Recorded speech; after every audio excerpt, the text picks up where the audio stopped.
Danger. Danger.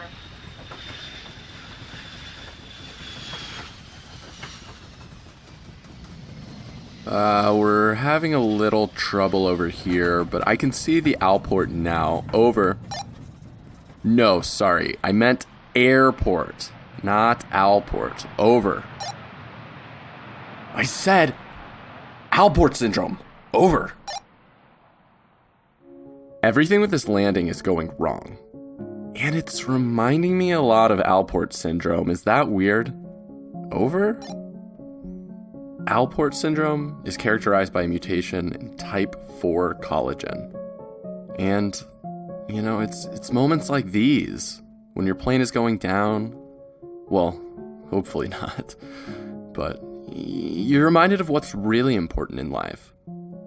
I mean, it seems like just yesterday you graduated college.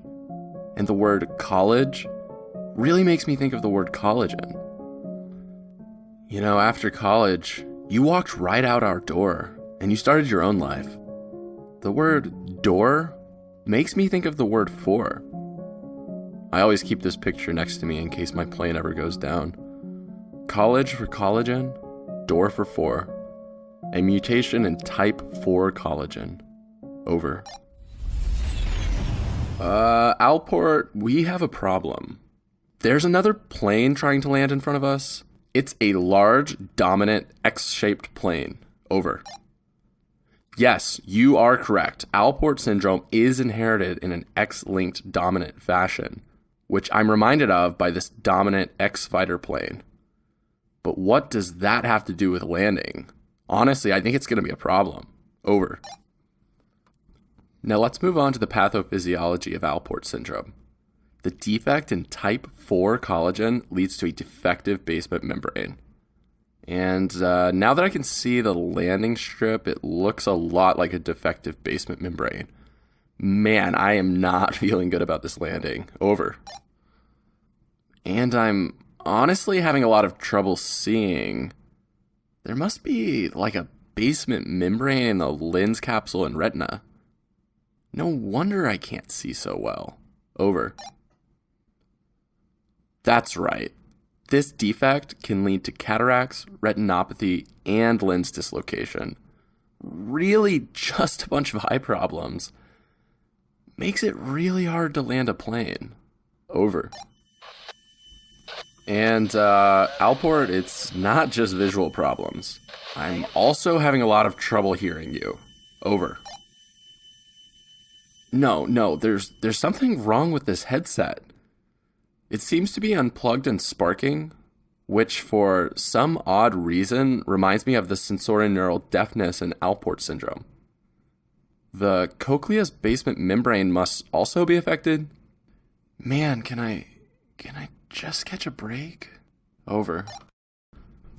But Alport, if you can still hear me, I have a quick question about the glowing set of wires under the dash. The glowing reminds me a lot of the glomerulus, which is responsible for filtration in the kidney. Get it? Glomerulus. And it's this weird red color and a bit warm to the touch. In fact, it makes me think of glomerular inflammation, specifically glomerulonephritis. The glomerular basement membrane is affected in Alport syndrome, which leads to glomerulonephritis. This is perhaps the most important finding of Alport syndrome, and patients can develop end-stage renal disease. Over. And speaking of the glomerular basement membrane, I'm all out of in-flight snacks. I'm a bit of a nervous eater, and I feel terrible about this landing. See my woven basket? It reminds me of the basket weave pattern, which is seen on electron microscopy of the glomerulus. That's right. The problems with the glomerular basement membrane can actually be visualized, and this basket weave pattern is highly characteristic of Alport syndrome. Over. Okay, now it's time for me to attempt a landing. But before I do, I have this weird burning desire to recap Alport syndrome. It must be this airport. Anyway, Alport syndrome is caused by a mutation in type 4 collagen, which is inherited in an X-linked dominant fashion. This collagen mutation leads to a defective basement membrane, which has downstream effects in the eye, ear, and kidney. This leads to visual problems, sensorineural deafness, and glomerulonephritis, respectively. On electron microscopy of the glomerular basement membrane, a key buzzword to know is basket weave appearance. It's definitely an image to know, and it may come up on test day. And with that, it's time to attempt one final landing. Over.